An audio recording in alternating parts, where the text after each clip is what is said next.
الله من الشيطان الرجيم. بسم الله الرحمن الرحيم.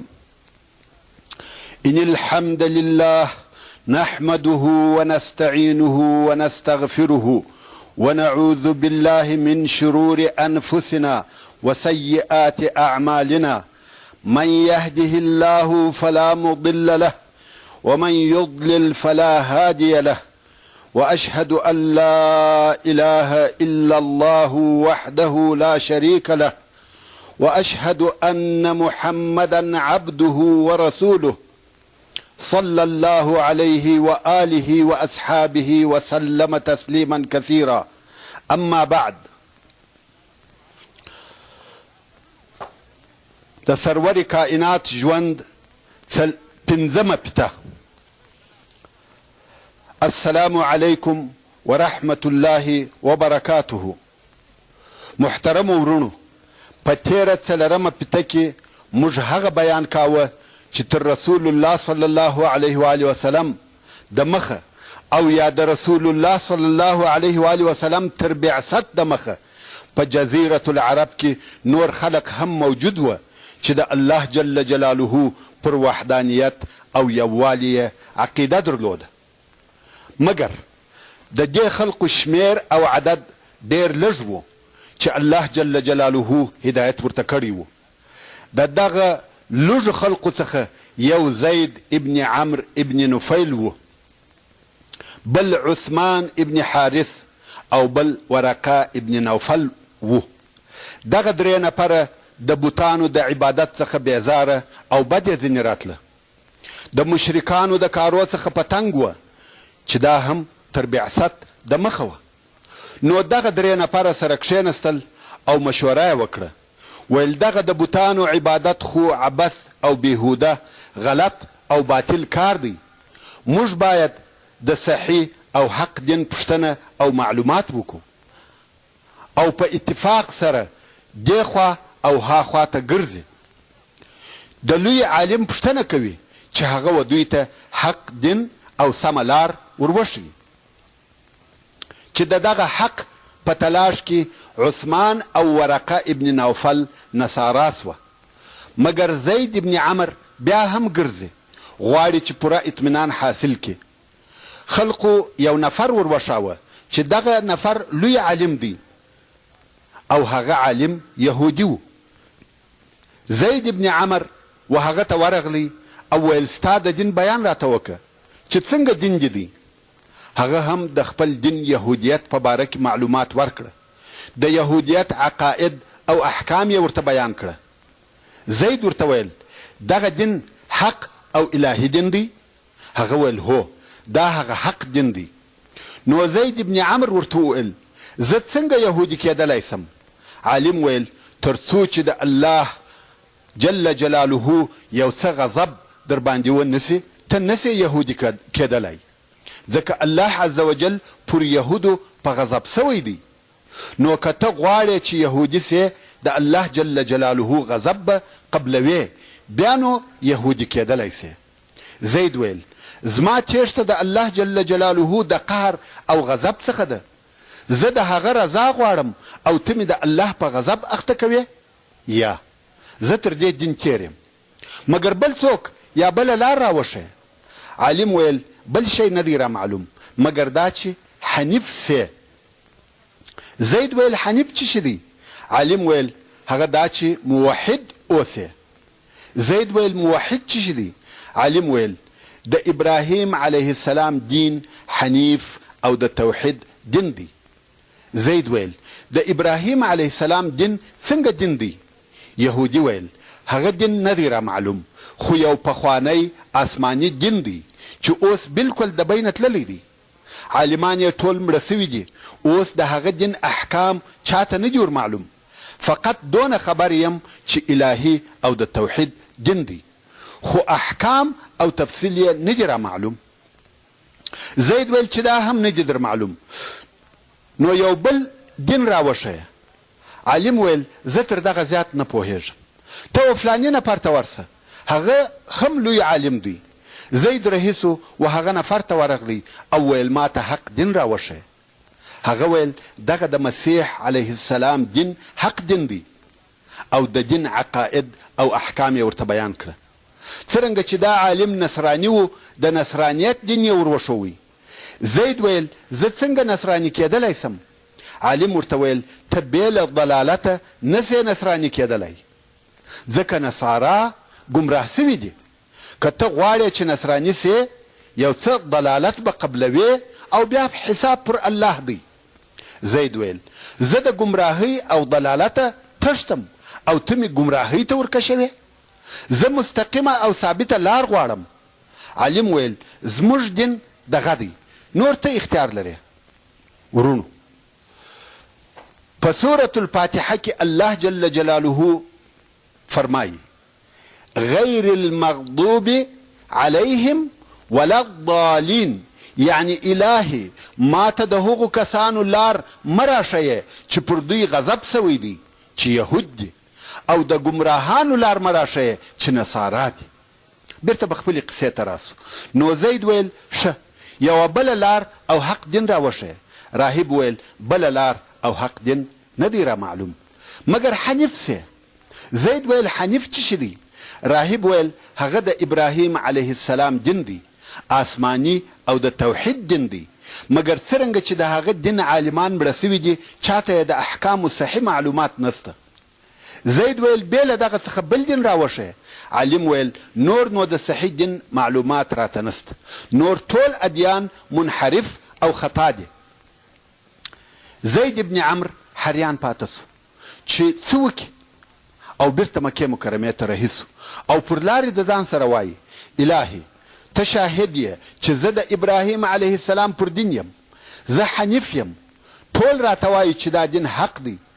څرنګه چې زه یې نور په تفاصیلو او احکامو نه یم خبر، نو دونه وایم چې زه موحد او د ابراهیم علیه السلام پر دین یم، بې له یوه الله بل د هیڅ شي عبادت نه کوم، مګر په دې هم نه پوهیږم چې څنګه لمونځ او عبادت وکم، خو د ابراهیم علیه السلام پر دین یم. کم وخت چې به زید ابن عمر غوښته چې لمونځ او عبادت وکړي نو بې له حسابه رکوع او سجدې کولې، ځکه د عبادت هیڅ طریقه نه ور معلومه، د خپله ځانه څخه اجتهاد او عبادت کاوه. کم وخت چې مکې مکرمې ته راغلی نور مشرکان و توحید ته رابولي او د بوتانو د عبادت څخه منع کوي او وایي یوازې د الله جل جلاله عبادت کوي. د مکې مکرمې نورو خلقو پر ده بد ویل، ناپوه او بېعقل یې بلی، خدای پر دا خپل توحید ټینګ و.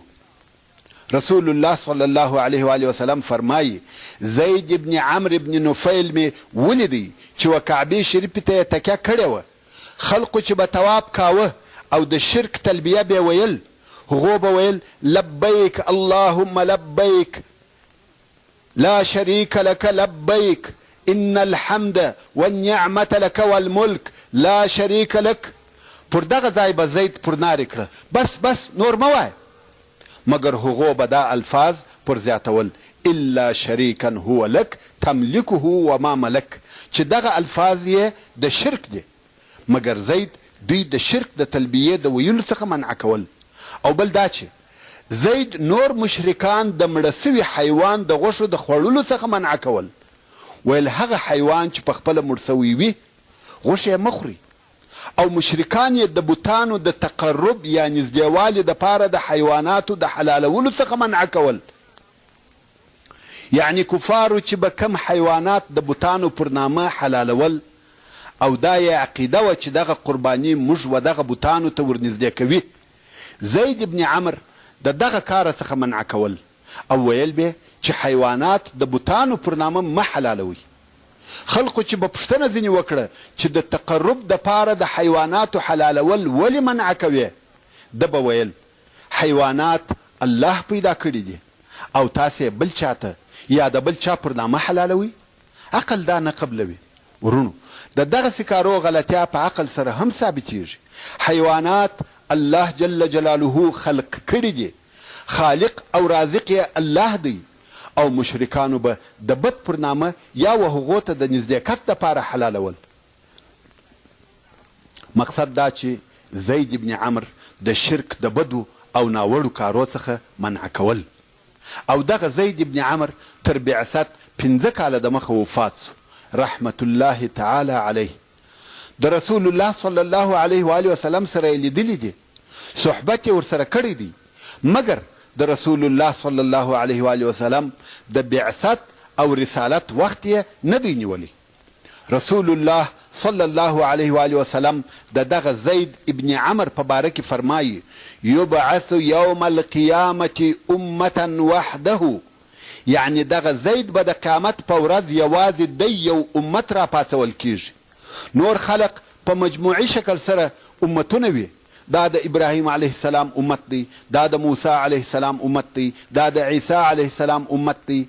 دغه رنګه ټول خلق امت دی، مګر زید ابن عمر به یوازې د خپل ځان دپاره امت وي. او رسول الله صلی الله علیه و آله وسلم فرمایي رأیته یجر اثوابه فی الجنة، یعنی زید می ولیدی چې په جنت کې خپل کالی کشوي، یعنی په جنت کې اوسیږي.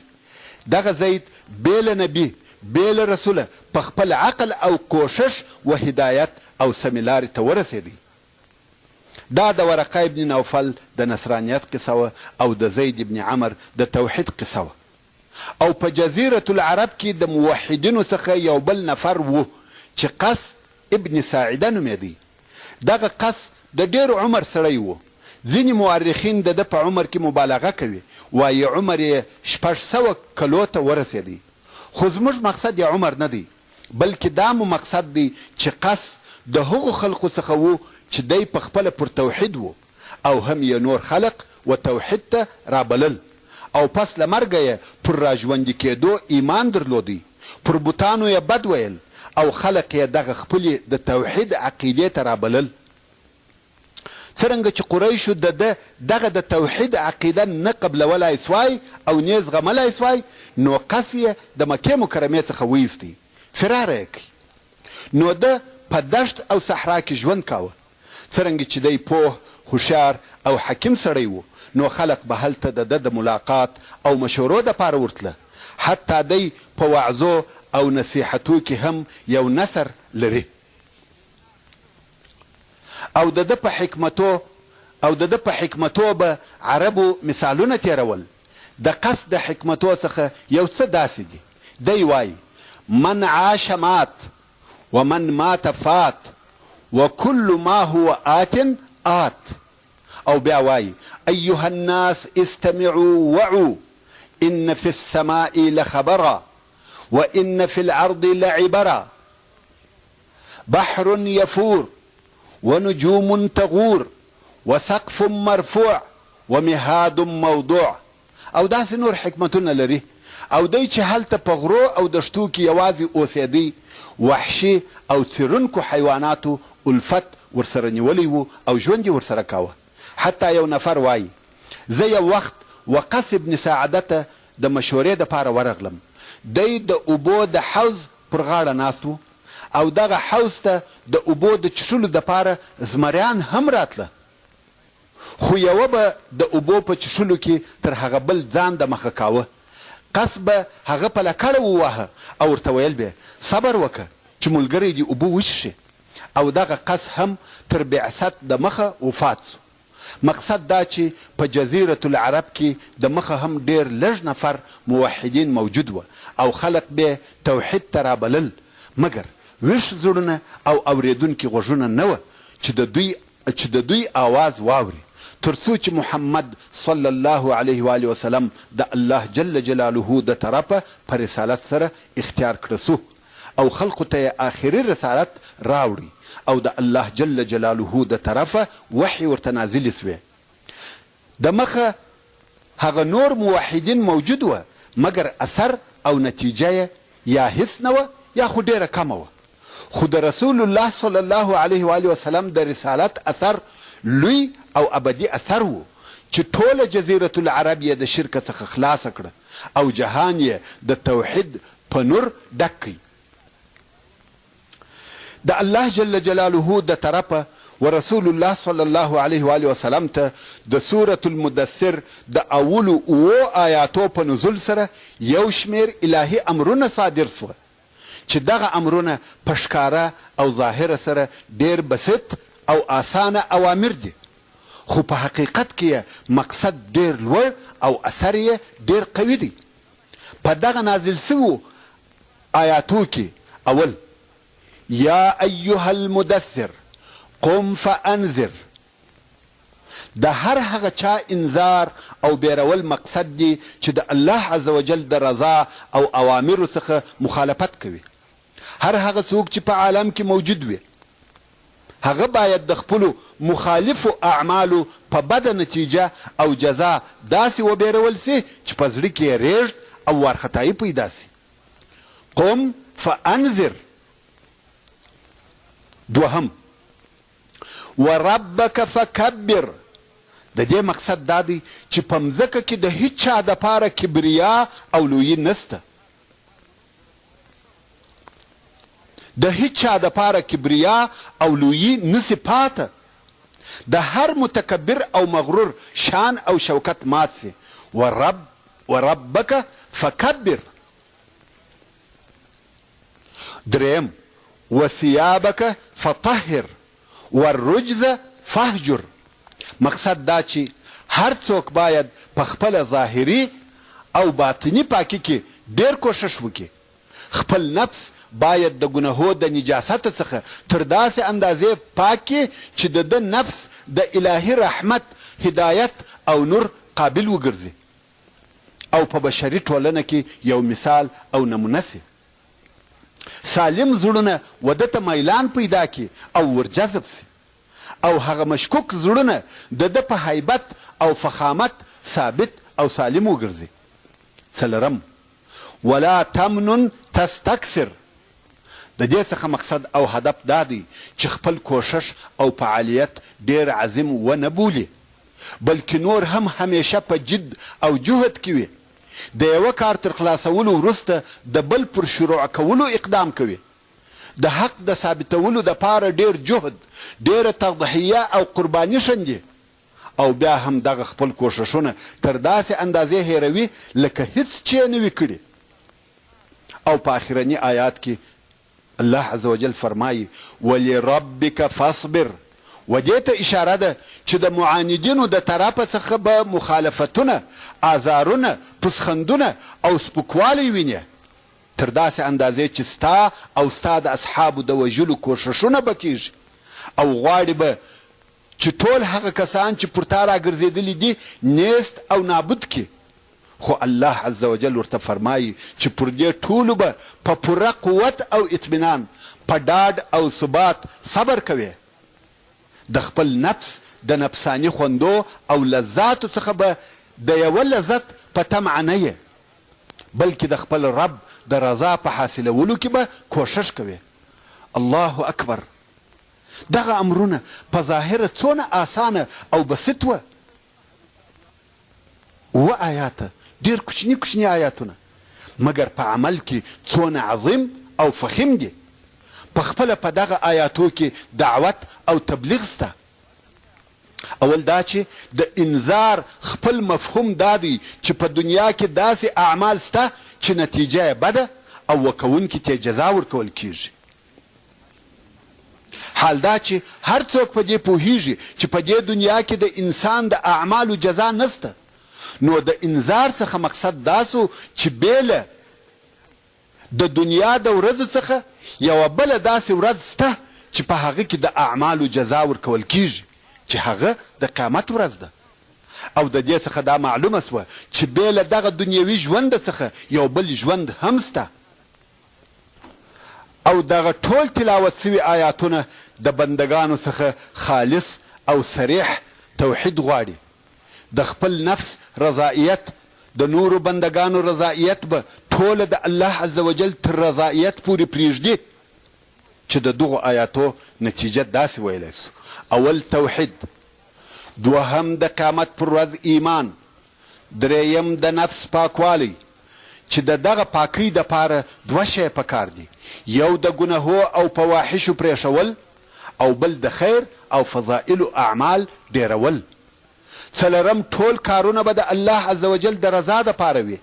پنځم دغه ذکر سوي شیان به ټوله پس له ایمانه څخه پر رسالت د محمد صلی الله علیه و آله وسلم وي، د هغه علیه الصلاة والسلام تر قیادت او لارښوونو به لاندې وي. او بیا نو رسول الله صلی الله علیه و آله وسلم د دغه اوامرو د پوره کولو دپاره تر 20 کاله زیات جد او جهد وکړي. نه بیا استراحت کړی دی نه آرام، نه بیا د خپل ځان دپاره ژوند کړی دی نه د خپلې کورنۍ دپاره. پاته ټول عمر یې په دعوت الله تیر کړی دی. د رسالت دروند بار یې پر اوږو اخیستی و، د ټولې مځکې لوی امانت یې په غاړه کې و، د ټوله عقیدې اصلاح یې وظیفه وه، او د دغه کار دپاره یې څو قسمه جهاد کړی دی. تر 20 کاله زیات همیشه په معرکه کې ولاړ و. د کومه وخته څخه چې یې دغه الهي اوامر واورېدل د دغه وظیفې څخه هیڅ شي مشغوله نه کوي. الله دې زموږ او د ټوله بشریت د طرفه د خیر بدله ورکړي.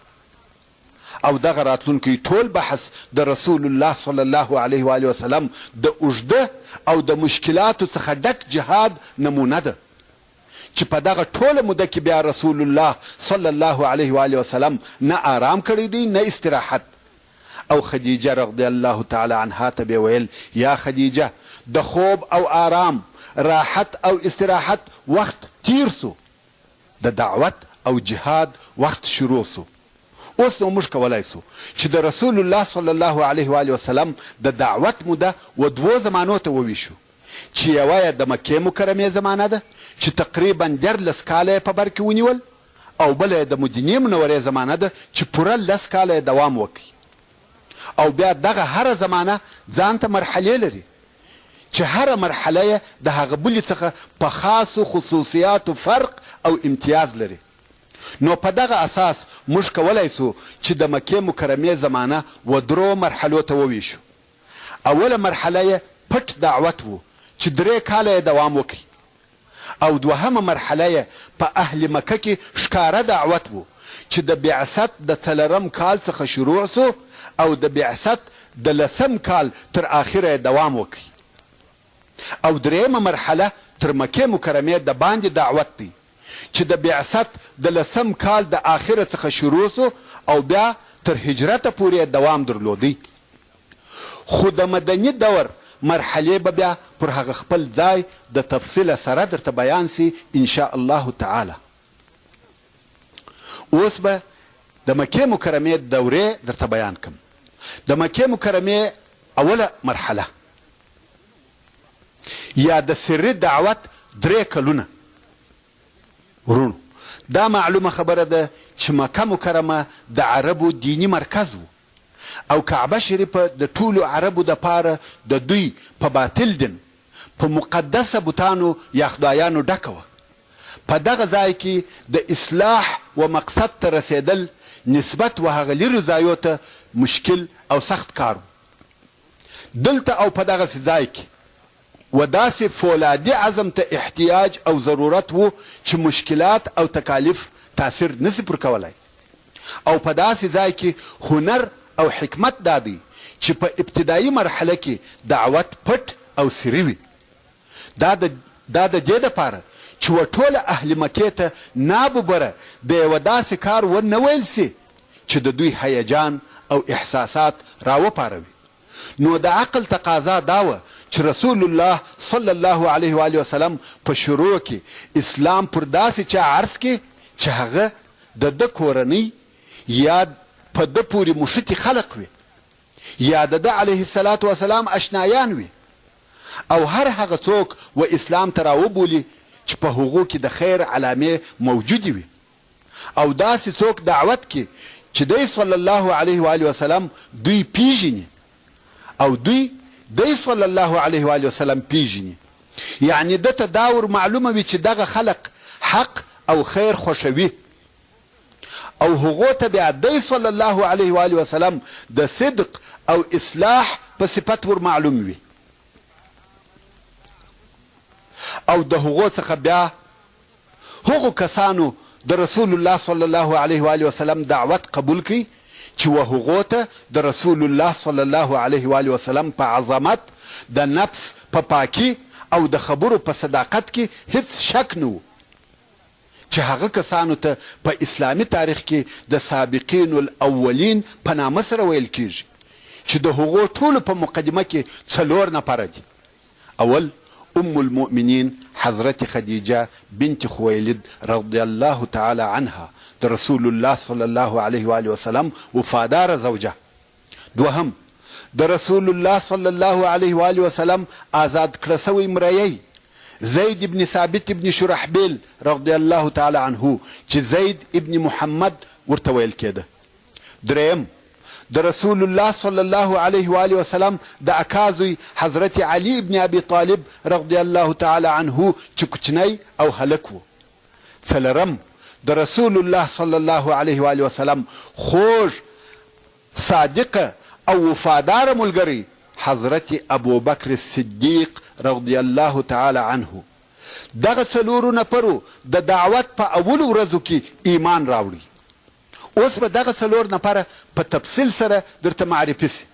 اول خدیجه بنت خویلد رضی الله تعالی عنها چې د مخه معرفي سوې ده و تکرار ته حاجت نسته. دوهم زید ابن حارث چې زید ابن محمد ورته ویل کېده او دا چې رسول الله صلی الله علیه و آله وسلم زید په زویواله نیولی و هغه لره یوه قصه ده. هغه دا چې دغه زید کوچنی و او په خپله کورنۍ کې د خپل مور او پلار سره اوسېدی او د عربو د قبیلو خو دا عادت او تجارت و چې همیشه به یوې قبیلې پر بلې قبیلې تیری او تجاوز کاوه. مالونه او انسانان به ځینې بیول. نو یو وخت د دغه زید پر قبیلې بلې قبیلې حمله وکړه چې په دغه وخت کې د زید عمر 8 کاله و او زید یې هم د بندیانو په جمله کې بوتی او بیا یې د مرئی په شکل خرڅ کړي. خو په بل روایت کې وایي زید د 8 کالو و چې مور یې د خپلو دوستانو د لیدلو دپاره د یوې قبیلې څخه بلې قبیلې ته تله او زید یې هم د ځان سره ملګری کړی و. په لار کې د بني القین قبیله پر پیښه سوه او زید یې ځینې بوتی. بیا یې د مرئی په ډول د حباشه په بازار کې خرڅ کړي او حکیم ابن حزام چې د مکې مکرمې د قریشو څخه و د نورو مریانو سره دغه زید هم رانیوی او بیا یې و خدیجې رضی الله تعالی عنها ته په هدیه کې ورکړي او خدیجې رضی الله تعالی عنها د رسول الله صلی الله علیه و آله وسلم سره تر واده کولو وروسته و رسول الله صلی الله علیه و آله وسلم ته په هدیه کې ورکړي. او د زید پلار چې حارثه نومېدی په زید پسې ډېر غمجن و او همیشه د هغه په تلاش کې و چې چیرې به پیدا کړي. په دې کې کلونه تیر سوه چې پلار په زوی پسې ګرځي. څو په آخر کې دا معلومات ورته وسوه چې زوی یې په مکه مکرمه کې دی. نو پسې را رهي سو او مکې مکرمې ته راغلی. زوی یې پیدا کړي نو د هغه مالک ته چې محمد صلی الله علیه و آله وسلم دی ورغلی. البته دا قصه د مخه تر بعثت وه. ویل یا محمد دغه زید زما زوی دی او دی حر دی خو دشمنانو خرڅ کړی دی. زه اوس راغلی یم او غواړم چې دغه خپل زوی ستا څخه رانیسم.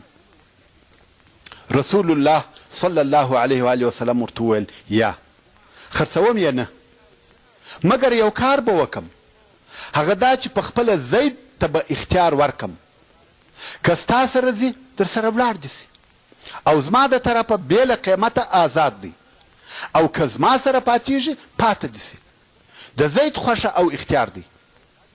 د زید پلار حارثه په دې خبره ډېر خوشحاله سو چې دا ډېر ښه او بهترین اختیار دی ځکه حارثه پوهېدی که یو چاته اختیار ورکړه سي چې مریی پاته کېږي که د پلار سره ځې هغه حتما د پلار سره ځي. نو خپل زوی ته ورغلی ویل زویه محمد تا ته اختیار در کړی دی دلته د ده سره مریی پاته کېږي او که زما سره ځې. زید ویل والله پر محمد صلی الله علیه و آله وسلم هیڅوک نه خوښوم او نه اختیاروم.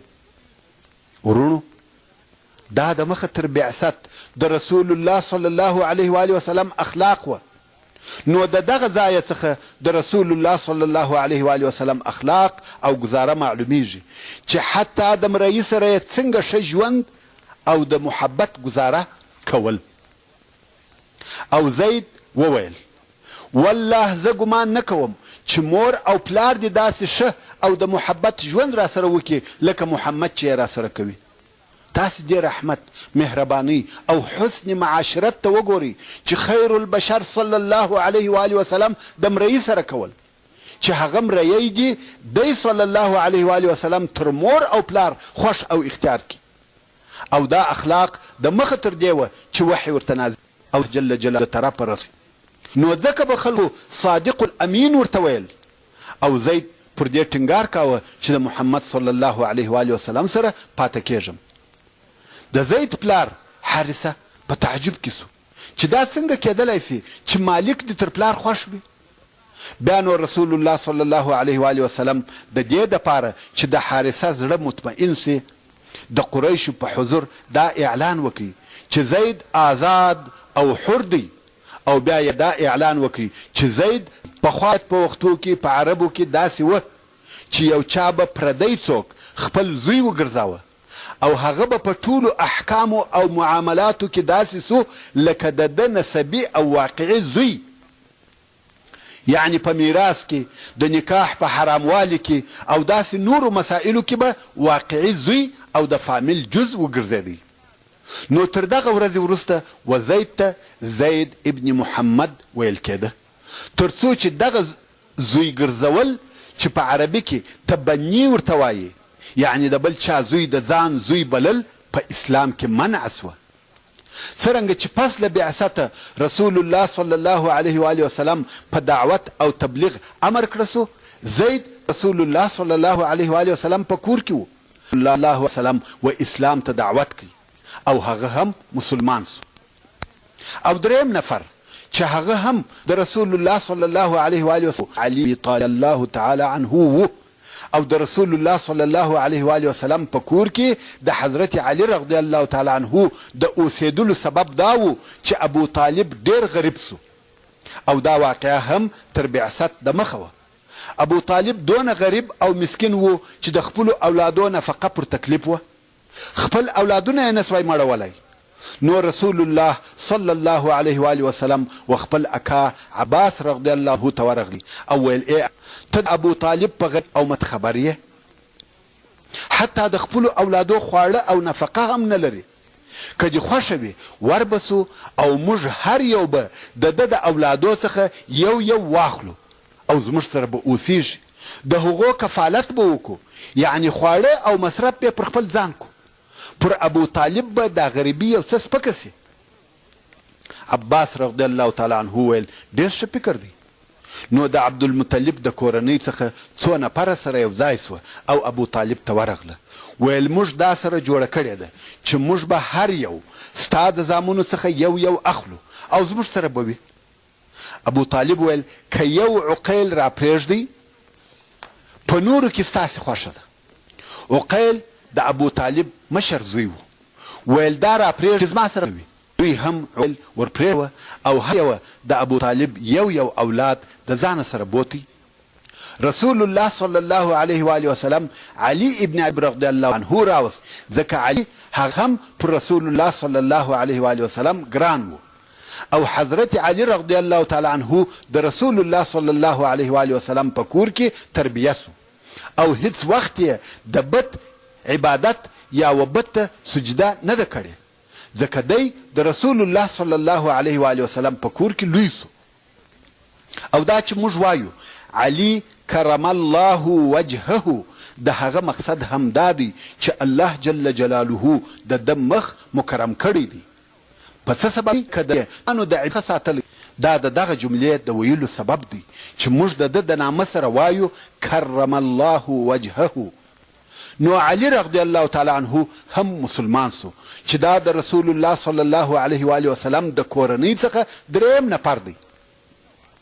او بیا د رسول الله صلی الله علیه و وسلم لونو ایمان راوړي، رقیه، زینب، ام کلثوم، فاطمه رضی الله تعالی عنهن اجمعین. دا د رسول الله صلی الله علیه و آله وسلم په کورنۍ کې د ایمان راوړلو ترتیب وو. خو د رسول الله صلی الله علیه و آله وسلم تر کورنۍ د باندې هغه اولین نفر چې و اسلام ته دعوت سوی دی او هغه هم بیله پوښتنې او بیله دلیل څخه اسلام او ایمان قبول کړی دی هغه سیدنا صدیق رضی الله عنه دی. رسول الله صلی الله علیه و آله وسلم فرمایي هر څوک چې می اسلام ته رابللی دی د اسلام په باره کې بحث او نقاش را سره کړی دی، پوښتنې او معلومات یې را څخه کړي دي بیله ابوبکر صدیق رضی الله تعالی عنه څخه. فقط رسول الله صلی الله علیه و آله وسلم ورته وویل زه د الله جل جلاله د طرفه رسول یم. ابو بکر رضی الله تعالی عنه وویل اشهد انک رسول الله.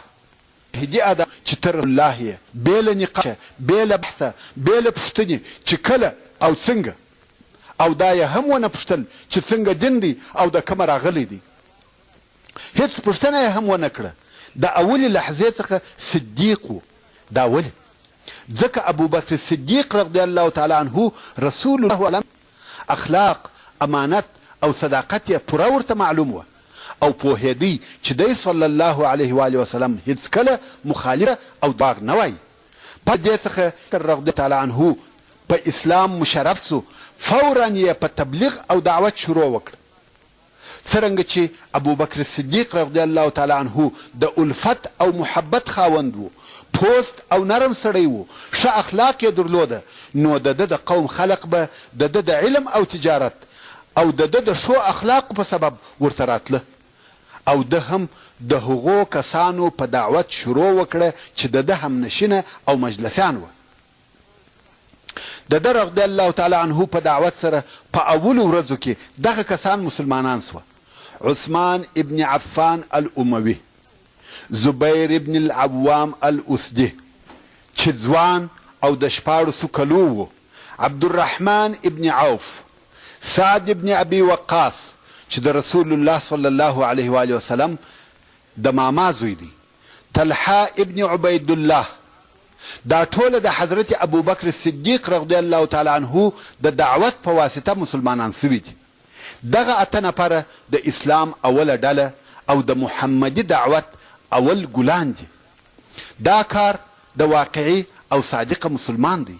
کوم وخت چې ایمان راوړي په هغه لحظه یې په دعوت شروع وکړه چې دا د ابوبکر صدیق رضی الله تعالی عنه صدق او تصدیق دی او دی رضی الله تعالی عنه تر ټول امت غوره او بهتر دی. رسول الله صلی الله علیه و آله وسلم د ده په باره کې فرمایي لو وزن ایمان الامه بایمان ابي بکر لرجح ایمان ابي بکر.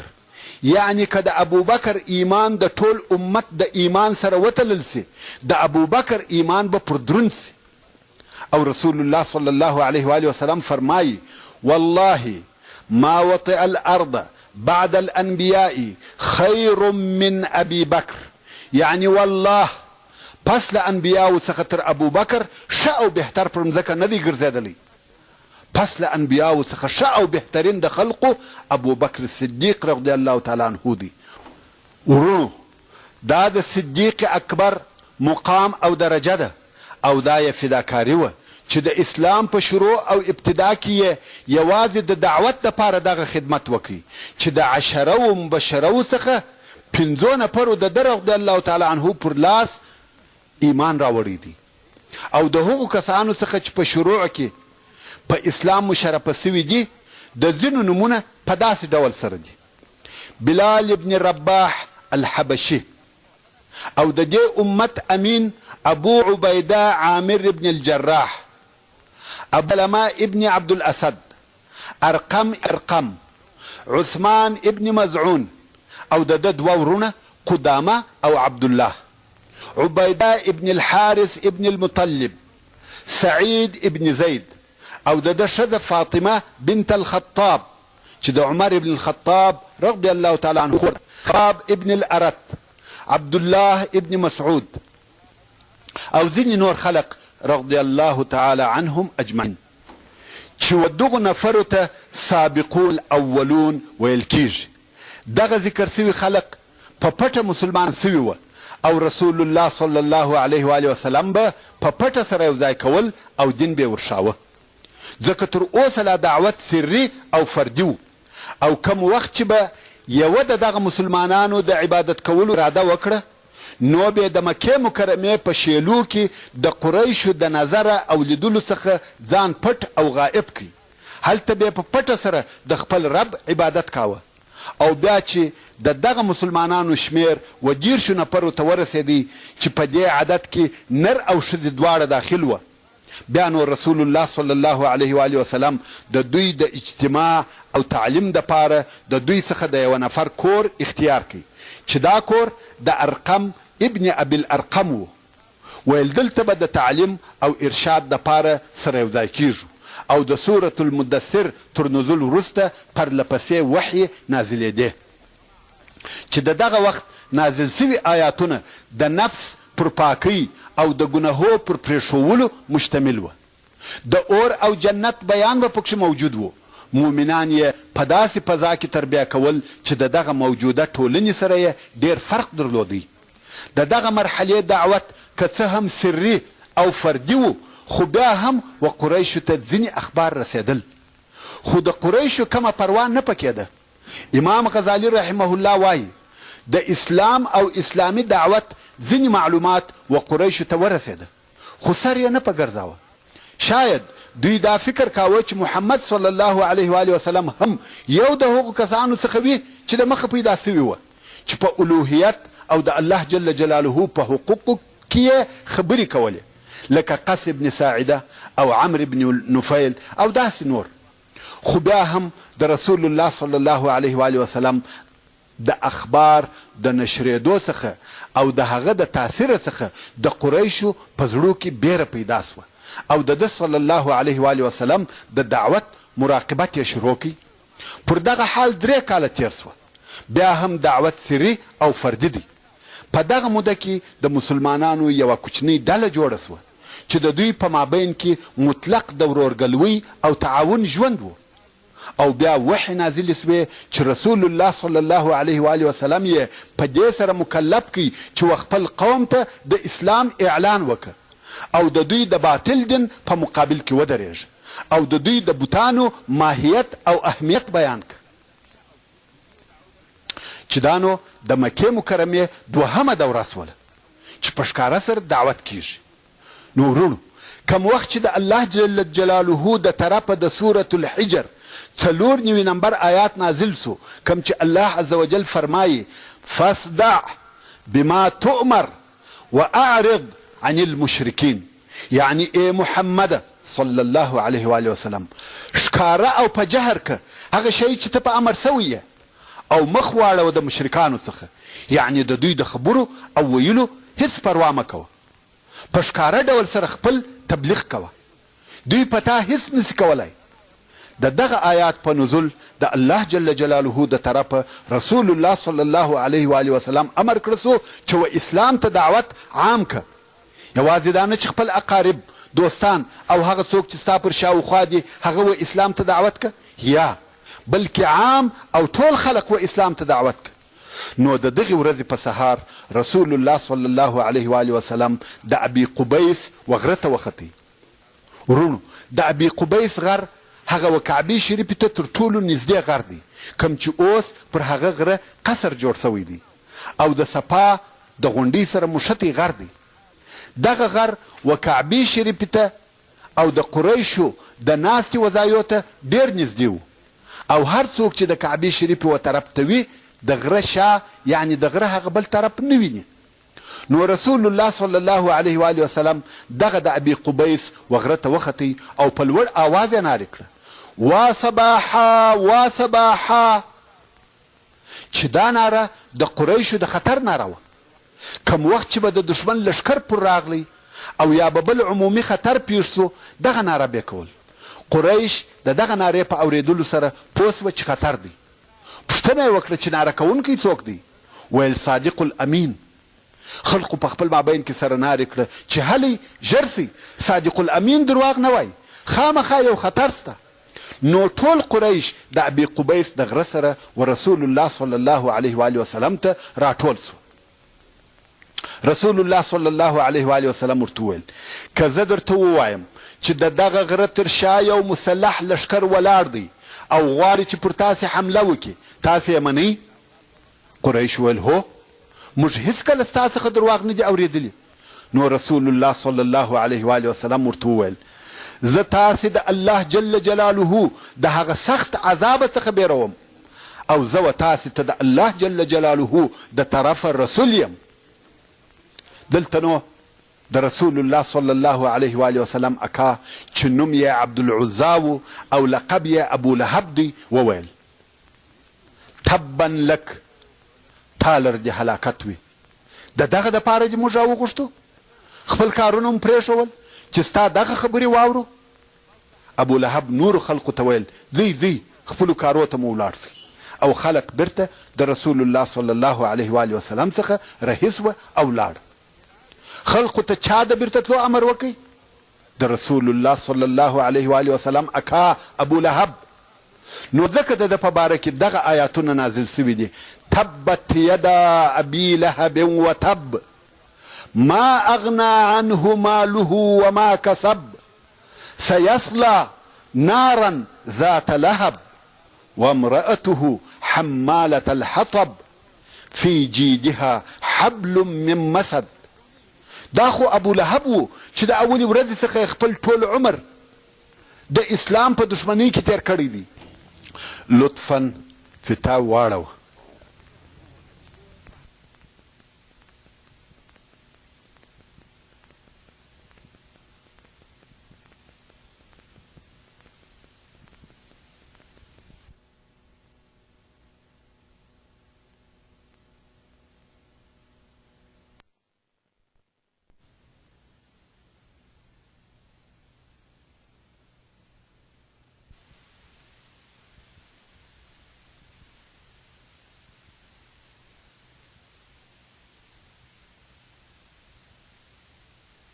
لهب و چې د اولې ورځې څخه خپل ټول عمر د اسلام په دشمنۍ کې تیر کړی دی چې قصې به په وروسته کې درته راسي.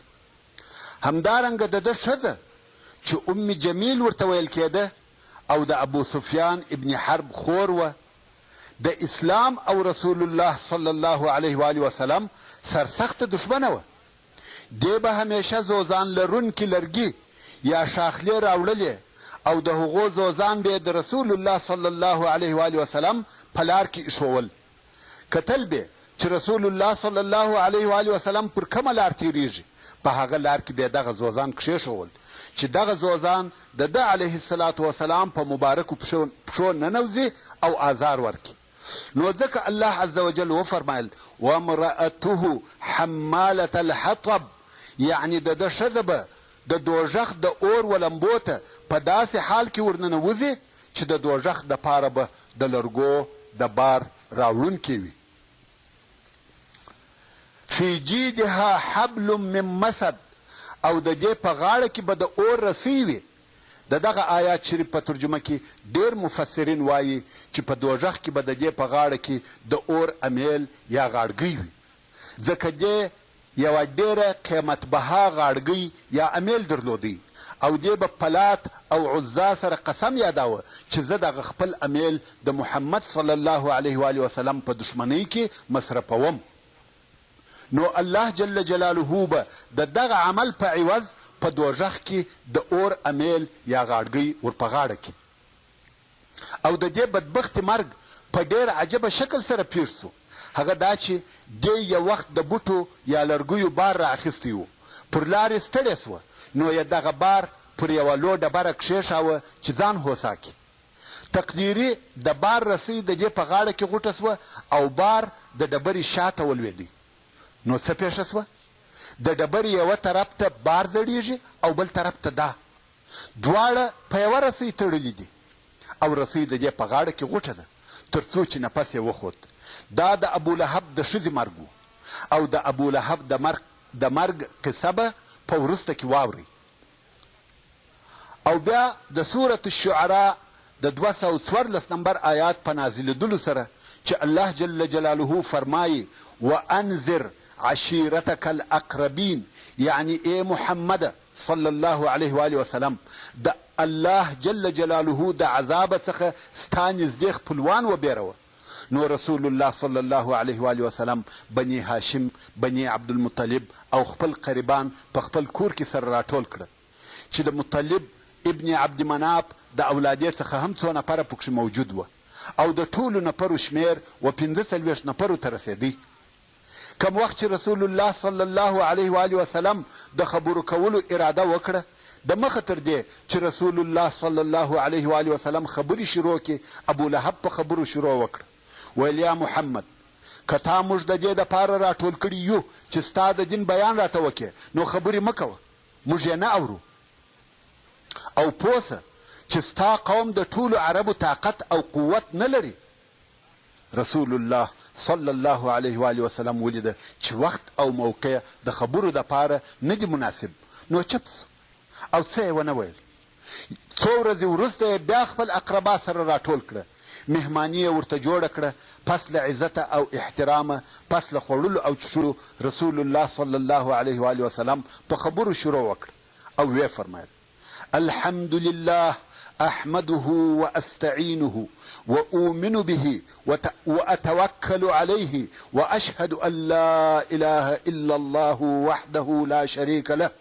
او بیا یې وفرمایل هیڅ رائد و خپل قوم ته درواغ نه وایي، زما دې قسم په هغه الله وي چې بې له ده څخه بل الله نسته، چې زه و تاسې ته خاص رسول الله یم او و نورو ټولو خلقو ته عام رسول الله یم.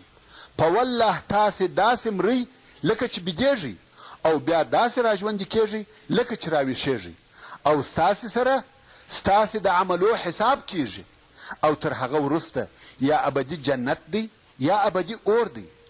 ابو طالب وویل موږ ستا نصیحت واورېدی او ستا د خبرو پوره تصدیق کوو او ستا سره کومک او معاونت زموږ ډېر خوښ دی، او دغه حاضر نفر ستا د پلرو زامن دي او زه یو د دوی څخه یم، خو زه تر دوی ټولو د مخه و هغه کار ته حاضر یم چې ستا خوښه وي.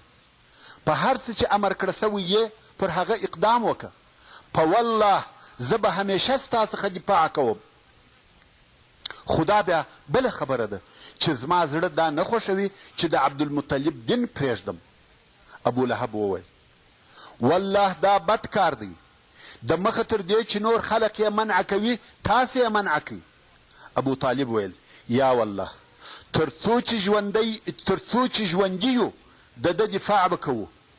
او بیا رسول الله صلی الله علیه و آله وسلم د اسلام او توحید په باره کې خبرې وکړې او هر یوه ته یې د هغه په نامه سره خطاب کاوه.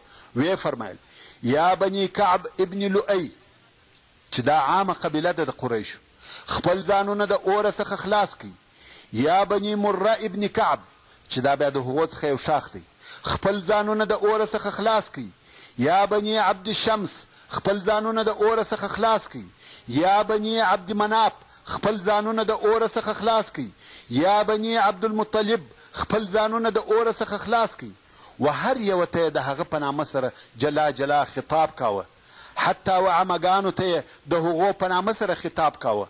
ویل یا صفیه بنت عبدالمطلب، د الله د طرفه هیڅ نسم در سره کولی، زه مو د الله د عذاب څخه نسم خلاصولی، خپل ځانونه په خپله خلاص کړئ. یا فلان یا فلان هر یو په نامه یادوي، حتی چې و خپلې لور حضرت فاطمه رضی الله تعالی عنها ته وویل یا فاطمه د دنیا د ماله څخه چې ستا خوښ وي هغه زما څخه وغواړه، مګر د الله جل جلاله د عذاب څخه دې نسم خلاصولی. هر یو یې جلا جلا په خپل دین او اسلام خبر کوي او ټوله یې د الله جل جلاله د عذاب څخه وبېرول. اوس نو د دغه اقرباو څخه څوک و اسلام ته داخل سوه او څوک نه سوه داخل. د هغې جملې څخه چې په اسلام مشرفه سوه یوه هم صفیه بنت عبدالمطلب د رسول الله صلی الله علیه و آله وسلم عمه وه، چې د زبیر ابن العوام رضی الله تعالی عنه مور ده. او رسول الله صلی الله علیه و آله وسلم نور هم په ښکاره سره خپل دعوت او تبلیغ ته دوام ورکوي. خو د قریشو عکس العمل د دغه دعوت په مقابل کې دا و چې رسول الله صلی الله علیه و وسلم ته شاور وګرځول او د ده علیه الصلاة وسلام دعوت نه قبلاوه او ویل یې موږ هغه دین نسو پرېښولی چې د پلرو او نیکهګانو څخه راپاته دی او اوس زموږ د ژوند عادات او تقالید ګرځېدلی دی.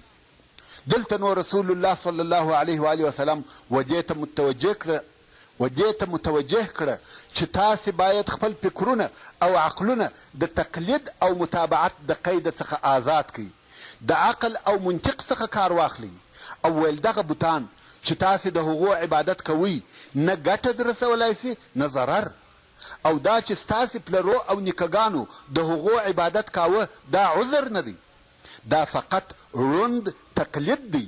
کم وخت چې رسول الله صلی الله علیه و وسلم د دوی پر الهو عیبونه وویل، ضعیفه او بېوسه یې وبلل او ویل دا چې ستاسې پلرو او نیکهګانو د هغو عبادت کاوه، ستاسې پلرو د عقله څخه کار نه دی اخیستی. دا خبرې پر کفارو ډېرې درنې سوې. قریش ټول په قهر او غضب سوه. اوس په لوړ اواز سره اوري چې مشرکان او د بوتانو عبادت کوونکي ګمراه دي. دا خبرې لکه یوه صاعقه یا ټکه چې پر راولوېده. د مکې مکرمې په آرامه فضا کې زلزلې شروع سوې. قریش سره یو ځای سوه چې د دغه طوفاني انقلاب مخه ونیسي. بیریږي چې زموږ تقالید او موروثات به د بینه ولاړ سي. مګر اوس د داسې چا په مقابل کې چې په صادق الامین سره مشهوره دی څه وکړي؟ هغه داسې څوک دی چې د بشریت او ښو اخلاقو یو اعلی مثال دی. د ده په مثل یې په دا ډېرو وختو کې خپل او د پلرو په عصر کې څوک نه و لیدلی. اوس حیران پاته دي چې څه وکړي. ویل دا څوک دی چې محمد صلی الله علیه و وسلم د هغه په قوت او ساتنه دونه قدرت پیدا کوي چې زموږ خدایان بې قدرته او عبث بولي. دا معلومه خبره وه هغه څوک چې د محمد صلی الله علیه و وسلم ساتنه او حفاظت کوي هغه ابو طالب دی. پس له ډیرو مشورو یې بله لار نه کړه پیدا بې له دې څخه چې د رسول الله صلی الله علیه و وسلم اکا ابو طالب ته ورسي او د هغه څخه دا غوښتنه وکړي چې خپل وراره دې د دغه دعوت د کاره څخه منع کړه او ورته ووایي چې دغه د ده علیه الصلاة وسلام دعوت چې وایي خپل الهه یا خدایان پرېږدي او هغه و تاسې ته د نفع یا ضرر رسولو قدرت نه لري، دا زموږ و خدایانو ته ښکنځل دي او په عین حال کې په دغه خبرو کې زموږ د پلرو هغه چې پر دغه دین وه ګمراهي او ناپوهي بیانیږي. د قریشو دا فکر خوښ سو او ژر یې د هغه په عملي کولو شروع وکړه. نو د قریشو د اشرافو څخه یوه ډله و ابو طالب ته ورغله او ورته ویل یا ابا طالب دغه ستا وراره زموږ و الهو ته بد وایي او زموږ دین غلط بولي، زموږ عقیده باطله بولي، زموږ پلرونه چې پر دغه دین و ګمراهان بولي او موږ پوهیږو چې هغه ستا په ساتنه کې دی. یا دی زموږ څخه منع که چپ یې که چې زموږ خدایانو او دین ته بد نه وایي، یا موږ او دی سره پرېږده ځکه ته هم دغه زموږ پر دین او د ده مخالفه یې. ابو طالب د دوی ښه پوست او نرم جواب وکړ او دوی هم ځینې ولاړه. خو رسول الله صلی الله علیه و وسلم پر هغه خپل حال و. د الله جل جلاله د دین اظهار او بیان یې کاوه او خلق یې دعوتول. د قریشو څخه یې په ظاهري شکل د ده اکا ابو طالب او د عبدالمطلب اولاده ساتي. په دغه موده کې و قریشو ته یو بل مهم کار پیدا سو. هغه دا چې د دعوت پر ښکاره کېدو فقط څو میاشتې تېرې سوي وې چې د حج موسم رانږدې سو او قریش پوه سوه چې د مختلفو ځایو څخه د عربو مختلفې ډلې مکې مکرمې ته راځي. نو دوی ویل موږ باید خامخا داسې یوه خبره ولرو چې د محمد صلی الله علیه و وسلم په باره کې یې و عربو ته وایو. دا دپاره د دې چې د محمد علیه الصلاة وسلام دعوت د نورو عربو پر زړو تاثیر ونه کړي. نو د قریشو مشران و ولید ابن مغیره ته راټول سوه او په دغه باره کې مشوره ورسره کوي چې موږ باید و خلقو ته د محمد صلی الله علیه و وسلم په باره کې څه ووایو. ولید ویل هو، په اتفاق سره باید یوه خبره جوړه کړو او ټوله به هغه یوه خبره کوي، مختلفې خبرې به نه کوي، ځکه په مختلفو خبرو کې یوه ډله هغه بله دروغجنه کوي او د یوې ډلې خبرې د هغه بلې ډلې په خبرو ردیږي. قریش ویل نو ته ووایه. ولید ویل یا تاسې ووایاست، زه په خوښ درته ونیسم. قریش ویل خلقو ته به وایو چې کاهن دی. ولید ویل یا والله کاهن نه دی، موږ کاهنان لیدلی دي، نه د کاهنانو سجعه پکښې کې ده نه زمزمه. قریش ویل وایو به چې لیونی دی. ولید ویل لیونی هم نه دی، موږ لیونتوب لیدلی دی او پیژنو یې، نه د لیونتوب وسوسه پکښې کې ده نه خرافات. قریش ویل وایو به چې شاعر دی. ولید ویل شاعر هم نه دی، موږ د شعر ټول اقسام پیژنو، رجز او حجز، قریز او مقبوض او مبسوط یې ټول را معلوم دي، د ده خبرې شعر نه دی. قریش ویل نو به وایو چې ساحر دی. ولید ویل ساحر هم نه دی، موږ ساحران او د هغو سحر لیدلی دی، نه د هغو پوکل پکښې کې دي او نه د هغو غوټه کول. قریش ویل نو څه ووایو؟ ولید ویل والله د ده خبرې خوږوالی لري، د خبرو ریښې یې خوشبویه دي او شاخونه یې میوهداره دي او د ده په باره کې چې تاسې دغه هر څه وویل معلومیږي چې ټوله ناحقه او باطل وایاست. قریش ویل نو هغه ستا ښه او روښانه نظر راته ووایه. ولید ویل وخت راکړئ چې فکر پکښې وکړم. ولید فکر واهه څو په آخر کې وویل معقوله خبره دا ده چې ووایاست ساحر دی، داسې خبرې کوي چې په هغه سره زوی او پلار جلا کوي، ورور او ورور جلا کوي، ښځه او خاوند جلا کوي، سړی او خپله قبیله جلا کوي.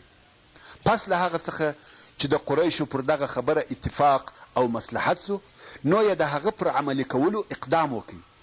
د موسم په وخت کې قریشو د مکې مکرمې پر لارو نفر کښېنول. هر څوک چې به مکې مکرمې ته راتله هغه به بیرول چې پام کوئ یو ساحر پیدا سوی دی چې په خپلو خبرو پلار او زوی سره جلا کوي، ورور او ورور سره جلا کوي، ښځه او خپل خاوند سره جلا کوي، چې خبرې یې وانوري. او د دې کار مشرتوب ابولهب پر غاړه واخیستی. کم وخت چې به رسول الله صلی الله علیه و آله وسلم د موسم په وخت کې خلق ویوه الله جل جلاله ته دعوتول، ابولهب به په پسې و، دغه به یې ویل د ده خبرې مه منئ، دا د دینه اوښتی دی او کذاب دی، العیاذ بالله. او د دې کار نتیجه دا سوه چې د دغه موسم راغلو عربو دا خبر د ځانه سره و خپلو وطنو ته یوړی او د رسول الله صلی الله علیه و آله وسلم د دعوت خبر د عربو په ټولو وطنو او قبیلو کې نشر سو. کم وخت چې قریشو ولیده چې محمد صلی الله علیه و آله وسلم د خپل دعوت څخه لاس نه اخلي، نو بیا سره کښېنسته او په دې باره کې فکر وکړي او د دعوت د منع کولو دپاره یې ډېرې لارې وسنجولې چې د هغو خلاصه به درته بیان سي. اول، په مسلمانانو پسخند وهل، د هغو خوار بلل، پر هغو مسخرې کول، پر هغو خندل او درواغجنان بلل چې په دې کارو سره د مسلمانانو ښویول مقصد و او د دوی معنوي قواوې یې ورضعیفه کولې. پر رسول الله صلی الله علیه و آله وسلم یې بېځایه تهمتونه ویل، سپکې او نالایق خبرې ورته کولې، د مجنون او لیوني په نامه یې نارې وروهلې. الله جل جلاله د سورة الحجر په 6 نمبر آیات کې فرمایي وقالوا یا ایها الذي نزل علیه الذکر انک لمجنون. یعنی دغو کفارو به محمد صلی الله علیه و آله وسلم ته ویل ای هغه څوکه چې پر هغه باندې قرآن نازل سوی دی، بېشکه ته خامخا لیونی یې. او ځینې وختونه به ورته ویل چې ته ساحر او کاذب یې، العیاذ بالله. الله عز وجل د سورة صاد په 4 نمبر آیات کې فرمایي وعجبوا ان جاءهم منذر منهم وقال الكافرون هذا ساحر كذاب. یعنی کفار د دې څخه تعجب کوي چې د دوی د جملې څخه و دوی ته بیرونکی رسول راغلی دی او دغه کافران وایي چې دغه بیرونکی رسول ساحر، کوډګر، درواغجن دی. او کوم وخت چې به رسول الله صلی الله علیه و آله وسلم یو ځای کښېنستی او د ده پر شاوخوا به د ده صلی الله علیه و آله وسلم هغه ضعیفه اصحاب ناست وه، کفارو به پسخند په واهه او ویل به چې دا د ده مجلسیان دي. دوهم، د رسول الله صلی الله علیه و آله وسلم پر تعالیمو او لارښوونو شبهات پیدا کول او د حقیقت څخه لرې درواغ پورې تړل او پر اسلامي تعلیماتو بې ځایه ایرادونه نشرول، لکه نن ورځ حتی د ده علیه الصلاة وسلام پر شخصیت د شبهاتو او ایرادو نشرول. او دا نشریات دونه ډېر وه چې عامو خلقو ته د رسول الله صلی الله علیه و آله وسلم په دعوت کې د فکر کولو وخت او مجال نه. او قرآن مجید ته اساطیر الاولین پخوانۍ قصې ویل او ویل به چې دا قرآن یو انسان ورښیي او ویل به چې دا څنګه رسول دی چې خوراک کوي او په بازارو کې ګرځي. او په قرآن مجید کې د کفارو د دغه ټولو اراداتو رد موجود دی. دریم، د قرآن مجید سره په پخوانیو قصو معارضه چې خلق به د قرآن مجید د اوریدلو څخه په هغه قصو مشغوله کول او دا کار یې د نضر ابن الحارث په واسطه کاوه چې تفصیل به په وروسته کې درته راسي. څلورم، مساومات، یعنی یو څه راکه یو څه واخله. د دې څخه مقصد دا دی چې شرک او اسلام سره ګډ کړي، یعنی مشرکین د خپل شرک یو څه کارونه پرېږدي او رسول الله صلی الله علیه و آله وسلم د خپل دین او دعوت یو څه کارونه پرېږدي. کوم وخت چې مشرکانو ولیده چې دعوت نور هم نشریږي او د خلقو توجه ورته زیاتیږي، قریش په بیره کې سوه چې دا کیسه نوره هم پسې اوږدیږي او دوی یې مخنیوی نسي کولی. او قریبه ده چې د اسلام او مسلمانانو مسئله پر ټوله مکه غالبه سي. نو د قریشو مشرانو دا مشوره او اتفاق وکړي چې داسې یو کار ته به محمد راوبولو چې تر اوسه مو هغه پیشنهاد نه دی ورته کړی. نوې خبره ده، شاید دا را سره ومني. ټولو مشرانو دا خبره خوښه کړه او رسول الله صلی الله علیه و آله وسلم یې د قریشو د مشرانو سره د ملاقات لپاره راوغوښتی. سرور کائنات صلی الله علیه و آله وسلم هم راغلی. قریش ورته کښېنستل او ویل یا محمد، هر پیشنهاد چې مو درته وکړي تا نه کوي قبول، اوس یوه نوې طریقه درته وایو او دا دې هم تا ته معلومه وي چې دغه نوې طریقه و موږ ته ډېره سخته او مشکله ده. رسول الله صلی الله علیه و آله وسلم وفرمایل وایاست دغه نوې خبره مو څه شي ده؟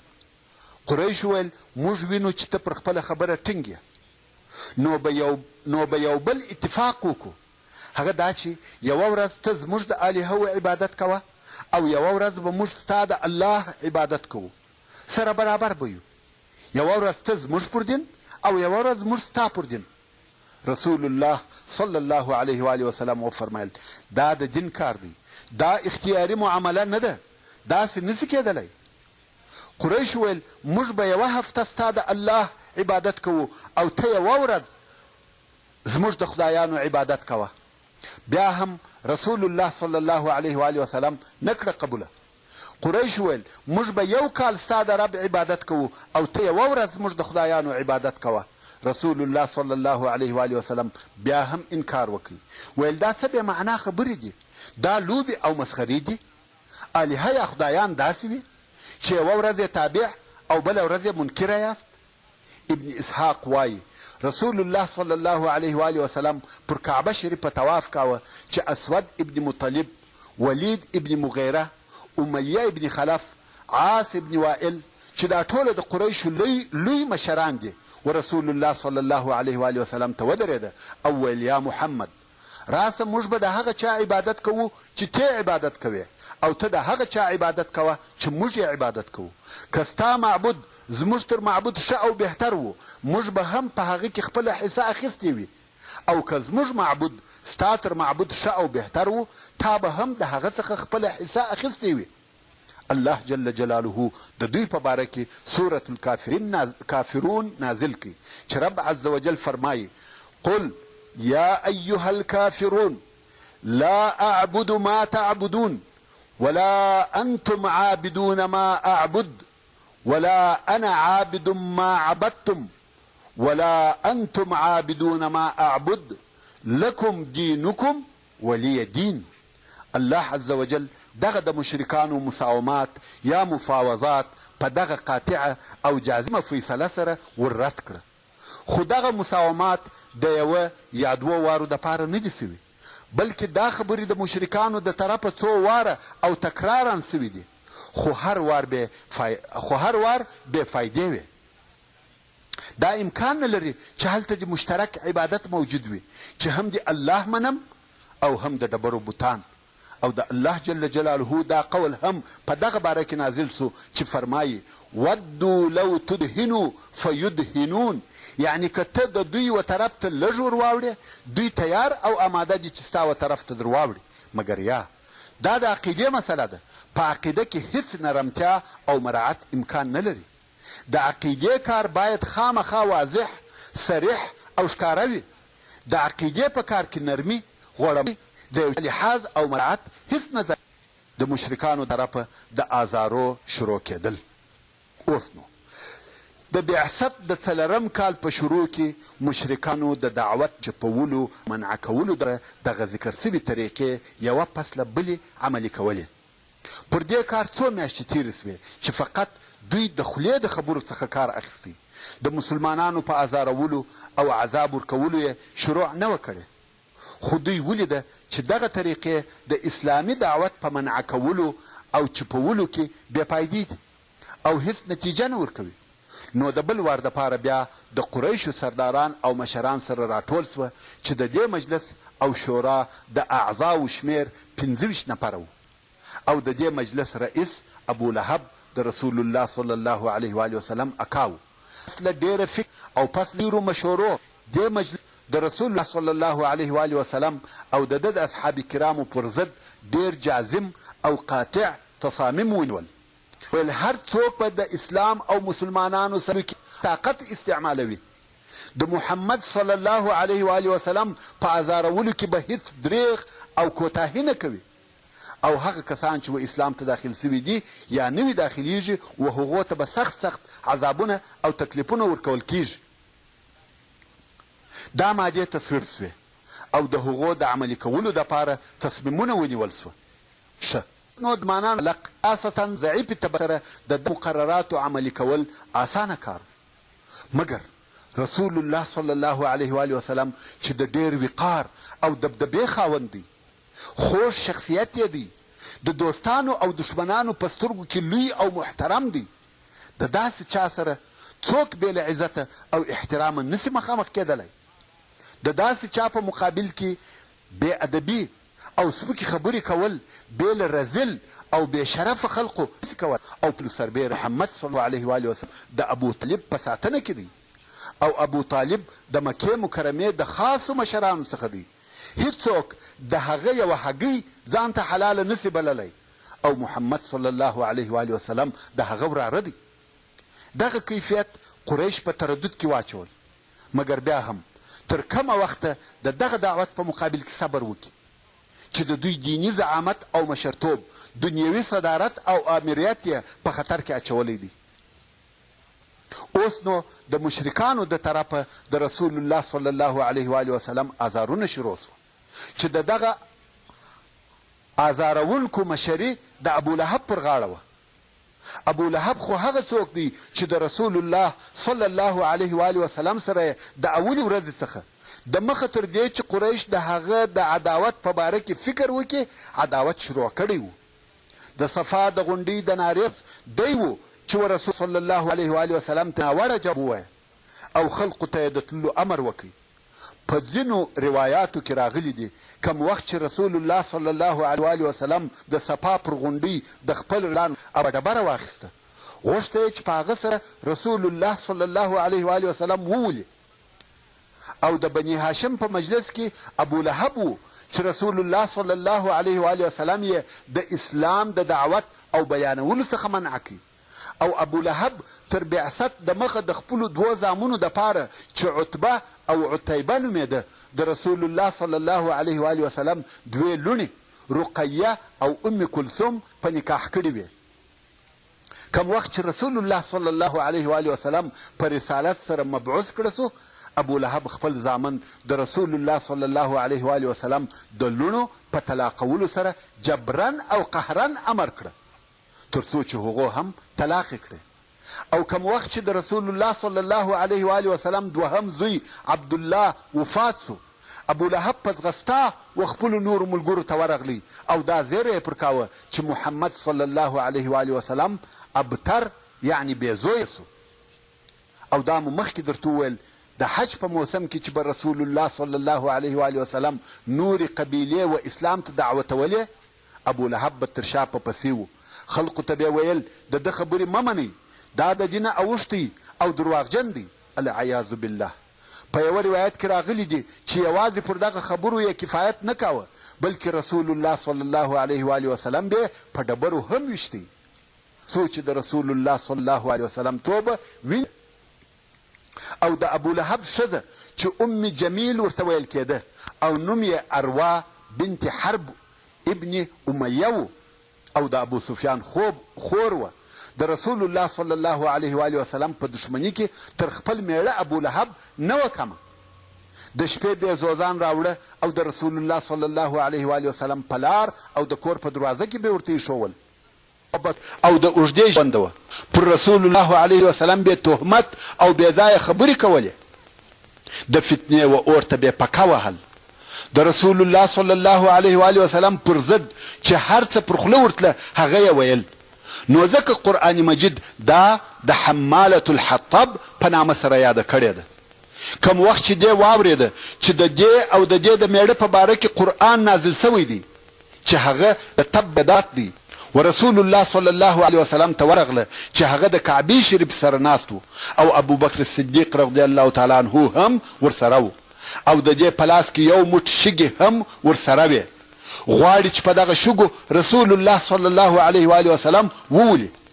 کوم وخت چې دا ورته ودرېده، الله جل جلاله د دې پر سترګو د رسول الله صلی الله علیه و آله وسلم لیدل منع کړه. نو دې وویل یا ابا بکر ملګری دې چیرې دی؟ زه خبره سوی یم چې ده پر موږ بد ویلی دي، په والله که مې ولیدی په دغه شګو بیا پر خوله وولم. او والله زه شاعر یم. او بیا یې وویل مذمما عصینا و امره ابینا و دینه قلینا، یعنی موږ د محمد صلی الله علیه و آله وسلم نافرمانی کړې ده او د ده امر نه قبلوو او د ده د دین سره مو علاقې پرې کړې دي. او بیا رهي سوه. ابو بکر صدیق رضی الله تعالی عنه صلی الله علیه و آله وسلم څخه پوښتنه وکړه یا رسول الله ایا لیدلې؟ رسول الله صلی الله علیه و آله وسلم وفرمایل زه نه لیدم، الله جل جلاله دا پر ما ړنده کړه. دا د رسول الله صلی الله علیه و آله وسلم اکا ابو لهب چې دغه ناوړه کارونه یې کول او په عین وخت کې د رسول الله صلی الله علیه و آله وسلم همسایه هم و.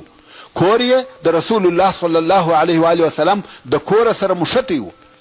همدارنګه رسول الله صلی الله علیه و آله وسلم نور همسایگان هم درلوده چې رسول الله صلی الله علیه و آله وسلم به په خپل کور کې دننه ډیر ازاراوه او د رسول الله صلی الله علیه و آله وسلم همسایگان چې ودته په کور کې آزار او تکلیف ورکاوه دغه کسان و. ابو لهب، حكم ابن ابي العاص، عقبه ابن ابي معيط، عدي ابن حمراء الثقفي، ابن الاصداء الهزلي، دغه څو نفره د رسول الله صلی الله علیه و آله وسلم همسایگان و. وعده او اتفاق سره کړی وو چې همیشه به و محمد صلی الله علیه و آله وسلم ته آزار ورکوو. رسول الله صلی الله علیه و آله وسلم به په خپل کور کې پر لمانځه ولاړ و. د دغه همسایگانو څخه یو د مردار شیان پر ورغورځول. رسول الله صلی الله علیه و آله وسلم مجبور سو د ده په کور کې یوه لویه ډبره وه، لمونځ به یې د هغې ډبرې و شاته کاوه. او ځینو همسایگانو چې به پسه یا اوښ حلال کړي د هغه د نس چټل او خراب شیان به د رسول الله صلی الله علیه و آله وسلم د کور و میدانۍ ته ورغورځول او یا به د ده علیه الصلاة وسلام د کور په دروازه کې ورته کښېښول. رسول الله صلی الله علیه و آله وسلم به هغه چټلي او مرداري لري او کلمې په یو لرګي راپورته کړه او د خپل کور په دروازه کې به ودرېدی. فقط دونه به وویل یا بني عبد مناف دا څنګه همسایه توب دی؟ ایا د همسایه حق دغه دی؟ تر دغه جملې زیات یې نور څه نه ویل او بیا به هغه چټلي لرې وغورځول او دا آزارونه همیشه ورسول الله صلی الله علیه و آله وسلم ته ورسېده. هر ورځ به دغه همسایگانو خپل انبار او کشره د رسول الله صلی الله علیه و آله وسلم د کور مخ ته غورځول او رسول الله صلی الله علیه و آله وسلم به ایسته کول. اوس نو ته فکر وکړه که یو سړی بد همسایه ولري څونه په تکلیف وي، مګر که ستا ټول همسایگان بد سي او ستا د تکلیف او آزار نیت یې هم کړی وي نو بیا به دې څه حال وي. خو زموږ پیشوا او پیغمبر محمد مصطفی صلی الله علیه و آله وسلم د خپلو همسایگانو څخه دغسې آزارونه او تکالیف لیدل او تریخ ژوند یې تېراوه. عقبه ابن معیط په خپل خباثت او شقاوت کې نور زیاتوب هم کاوه. امام بخاری د عبدالله ابن مسعود رضی الله عنه څخه روایت چې یوه ورځ رسول الله صلی الله علیه وسلم د کعبې شریفې سره لمونځ کاوه. ابو جهل او د قریش نور مشران هم هلته ناست وه او ورته ګوري. زړونه یې د قهر او غضب ورته ډک دي. په دغه وخت کې نور خلق راغله او د کعبې شریفې سره یې یوه اوښه حلاله کړه. نس یې ورڅیرې کړي، کلمې او لړمون یې ځینې راویسته. قریش ورته ګوري نو یې په خپل مابین کې سره وویل څوک دغه کلمې اخلي او د محمد صلی الله علیه و آله وسلم د سجدې په وخت کې یې د ده پر سر ور اږدي. قریش خاندي او مسرې کوي چې یو څوک دا کوي. خو عقبه ابن معیط ملعون ویل دا کار زه کوم. قریش خاندي او عقبه ته وایي ونیسه ولاړ سه.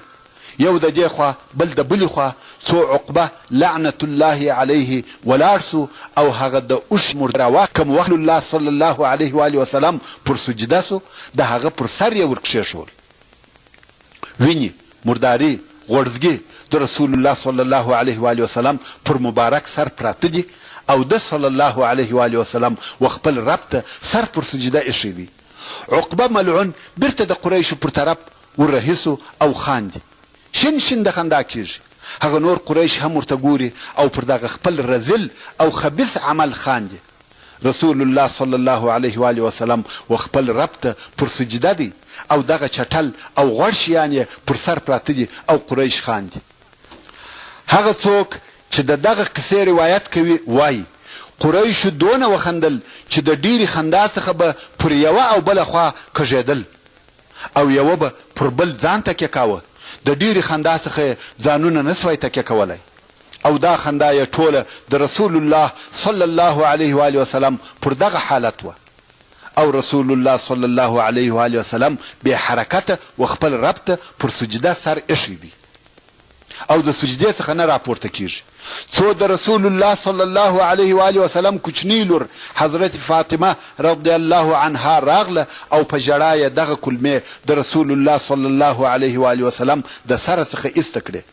فکر وکړئ دغه قسم معامله د مکې مکرمې د یوه سردار سره د صادق الامین سره کېده بې له دې څخه چې نبي پیغمبر او رسول الله صلی الله علیه و آله وسلم ورته ووایو. خو د قریشو ژوند او اخلاق د هغه چا سره چې خلق یې د یوه رب و عبادت ته او د بنو د عبادت څخه یې خلاصول اندازې ته رسېدلي وه. کوم چې رسول الله صلی الله علیه و آله وسلم د لمانځه څخه فارغه سو او د هغه مردارو کلمو ویني خیرې غوړزګي پر پراته وه نو یوه دوی ته کتل او شراوي یې ورته کولې. ویل اللهم علیک بقریش. درې واره یې دغه جمله وویل او بیا یې د دوی نومونه یادول. اللهم عليك بأبي جهل، اللهم عليك بعتبة ابن ربيعة وشيع وليد ابن عتبة وأمية ابن خلف وعقبة ابن أبي معيط. د دغو ناستو خلقو نومونه یادول یو یې په نامه سره یاد کړي. راوي د حدیث وایي ټول هغه کسان چې رسول الله صلی الله علیه و آله وسلم یې نومونه یاد کړه په والله ټوله مې د بدر د غزا په ورځ مړه او مردار سوي ولیده. ټول ووژل سوه. هغه کسان چې د رسول الله صلی الله علیه و وسلم په مقابل کې دغه بد عمل او ناوړه کار کړی وو ټول د بدر په ورځ مردار کړه سوه. ورونو تاسې واورئ چې رسول الله صلی الله علیه وسلم څه وخت شرا وکړه او څه وخت قبوله سوه. پس له کلو ټول ووژل سوه. په دې کې و ټولو مسلمانانو ته اشاره او لارښوونه ده. کم وخت چې دعا کوي او د رب عز وجل څخه یو شی غواړي تلوار به نه کوئ. دعا مو قبلیږي مګر وخت یې په الله جل جلاله پورې تعلق لري. رسول الله صلی الله علیه و وسلم فرمایي ستاسې څخه د هر چا دعا قبلیږي تر څو چې تلوار ونه کړي. صحابه کرام پوښتنه وکړه ویل څنګه؟ رسول الله صلی الله علیه و وسلم وفرمایل هغه داسې چې یو نفر وایي دعا مې وکړه دعا مې وکړه دعا مې وکړه او قبوله نه سوه. ورونو قبلېده داسې نه دي چې پس له یوې ورځې یا یوې میاشتې یا باید نن او سبا زما کار وسي. قبلېده رسول الله علیه و وسلم سره چې په دغه حالت کې وسوه. پس له کلویه دعا یا شرا قبوله سوه. نو کم وخت چې د رسول الله صلی الله علیه و وسلم دعا کلونه په بر کې نیسي د نورو خلقو په باره کې څه خیال کوئ؟ مقصد دا چې دعاوې کوئ هر څه چې د الله جل جلاله څخه غواړئ ویې غواړئ مګر تلوار مه کوئ. که چا که د لفظ هغې چې وایي یستجاب لاحدکم ما لم یستعجل یعنی ستاسې څخه د هر چا دعا قبلیږي تر څو چې تلوار ونه کړي. موږ مخکې د هغه ازارو بیان کاوه چې د مشرکانو د طرفه و رسول الله صلی الله علیه و وسلم ته ورسېدل. اوس هغه بحث پسې پوره کوم. امیه ابن خلف چې دوی هم د قریشو د رئیسانو څخه وو د رسول الله صلی الله علیه و وسلم په غیاب کې خو به د هغه بد ویل. خو کم وخت چې به رسول الله صلی الله علیه و وسلم ولیدی په ښکاره سره به هم بد او پوچ ورته ویل. د الله جل جلاله دا قول چې فرمایي ویل لکل همزه لمزه د دغه امیه ابن خلف په باره کې نازل شوی دی. ابن هشام وایي همزه هغه څوک دی چې په ښکاره سره یو چاته پوچ او فحش وایي او په سترګو هم اشارې ورسره کوي چشمکان وهي. او لمزه هغه څوک دی چې د یو چا په غیاب کې یعنی پشله د هغه عیبونه بیانوي او ازاروي. مګر د امیه ابن خلف رور ابی ابن خلف د کفارو د هغه جملې څخه وو چې د مسلمانانو سره ډیر زیات عداوت او دشمنی درلود. یو ورځ ورسول الله صلی الله علیه و وسلم ته راغلی او یو زوړ پخوانی هډوکی یې په لاس کې وو. داسې زوړ هډوکی وو چې بل دا مات کوي او په هورغوي کې سره وموږي څو داسې سو لکه ایرې. بیا یې د رسول الله صلی الله علیه و وسلم پر مخ ور وپاشي او رسول الله صلی الله علیه و وسلم ته وویل ته وایې چې الله موږ بیرته د دغه اوړو څخه راژوندي کوي څو د مرګه بیرته راژوندي کولی سي. پس له دغه څخه چې موږ دغسې ایریسو لکه دغه هډوکی بیا راژوندي کیدای سو. په دغه باره کې د الله جل جلاله دا قول نازل سو وضرب لنا مثلا ونسي خلقه قال من يحيي العظام وهي رميم یعنی وموږ ته د وراسته شوړېدلي هډوکي مثال راوړي او خپل پیدایښت یې هیر کړی دی. وایي څوک به دغه هډوکي یا دغه هډوکي ژوندي کړي حال دا چې هغه وراسته او شوړېدلي دي. الله جل جلاله فرمایي قل يحييها الذي انشأها اول مره هو بكل خلق يا محمد الله عليه واله وسلم ودته وایه چې به هغه قادر مطلق ذات ژوندۍ کی چې اول واره پیدا کړی دی. حال دا چې دغه الله پر هر قسم پیدایشت ښه عالم دی. کنوی پیدا کول وی کزاړه سبحان الله. هغه ذات چې اول واره د هیڅ څخه پیدا کړی دی دوهم واره هم هغه ذات پیدا کوي. دغه آیاتونه دغه ابی ابن خلف کافر پر رد کې نازل سو. عقبه ابن ابي معيط چې دوی هم د قریشو او مشرکینو د مشرانو څخه وو د دې د پاره چې د مسلمانانو او مشرکانو په مابین کې دغه د دشمنی دغه معامله او گزاره لږ آرامه سي. نو یې صلی الله علیه وسلم تم وخت چې راوړس رسول الله صلی الله علیه و آله وسلم د ډوډۍ خوړلو څخه انکار وکړي د کور خاوند عقبه ابن معیط ورته ټینګ دی چې ډوډۍ وخوره. رسول الله صلی الله علیه و وسلم ویل یا تر هغو به ستا ډوډۍ ونه خورم چې ته ونه وایې اشهد ان لا اله الا الله وانی رسول الله. عقبه چې هر څه کوشش وکړي چې رسول الله صلی الله علیه و وسلم ډوډۍ وخوري، مګر رسول الله صلی الله علیه و وسلم د ډوډۍ خوړلو دپاره دا شرط کښېښاوه چې د رسول الله صلی الله علیه و وسلم داسې امید و که عقبه دغه د شهادت کلمې مراعتن هم ووایي په نتیجه کې به مسلمان سي. لکه حمزه رضی الله تعالی عنه چې ابو جهل ته ویل ته محمد ته ښکنځل کوې او زه د هغه پر دین یم. دا خبره د حمزه تر خولې بې ارادې راووته، خو بیا د دغې خبرې په واسطه مسلمان سو. حمزه رضی الله عنه دا هم قصه بیا بیان سي. رسول الله صلی الله علیه و وسلم دا امید وو که چیرې اوس عقبه د ډوډۍ خوړلو په خاطر د شهادت کلمې ووایي خو آخر شاید مسلمان سي. عقبه هر څه ځان یوې خوا او بلې خوا ته کوي، مګر رسول الله صلی الله علیه و وسلم پر خپله خبره ټینګ وو. عقبه فکر وکړي چې میلمه دی، دا امکان نه لري چې ډوډۍ ونه خوري او لاړ سي، دا عیب دی. نو عقبه د عقیدې په سبب الله صلی الله علیه وسلم خواړه د شهادت کلمې وویلې. ویل اشهد ان لا اله الا الله واشهد انك رسول الله. او رسول الله صلی الله علیه و وسلم هم ډوډۍ وخوړل، مګر وروسته په قریشو کې دا خبر نشر سو چې عقبه ابن معیط د شهادت کلمې وویلې. قریش په دې خبره ډیر خفه سوه او هغه چې ډیر زیات خفه سو هغه ابی ابن خلف و، ځکه ابی د عقبه ډیر نږدې آشنای او مجلسي و. نو ابی و عقبه ته ورغلی ویل زما مخ پر تا حرام دی، نه خبرې در سره کوم او نه دی آشنا یم تر څو چې د محمد صلی الله علیه و وسلم پر مخ ورتونه کې. د هغه په سبب دی د شهادت کلمې وویلې، زما شرط بیا دا دی چې پر مخ به ورتکې، هغه وخت بیا خبرې در سره کوم. اوس عقبه په حیرت او تردد کې دی چې څه وکم. هر څه کوشش یې وکړي چې ابی بې له دغه شرط راضي کړي او د دغه شرط څخه ځان خلاص کړي، فایده نه کوي. ابی پر خپله خبره ټینګ ولاړ دی. د عقبه په مخ کې دوې لارې دي، یا به د محمد صلی الله علیه و وسلم په مقابل کې دغه ناوړه عمل کوي، یا به د قریشو مشران د لاسه ورکوي. آخر یې وبل محمد علیه و خفه ناراضه کی او غلی د رسول الله صلی الله علیه و وسلم پر مبارک مخ یې توکړه. رسول الله صلی الله علیه و وسلم چپ او پټ خلو، هیڅ یې ونه ویل. ورونو ښه فکر وکړئ، دا هم یو د هغو ازارو او اهانتو څخه دی چې سرور کائنات رسول الله صلی الله علیه و وسلم د دین د نشرولو دپاره او د دعوت په لار کې قبول کړي دي.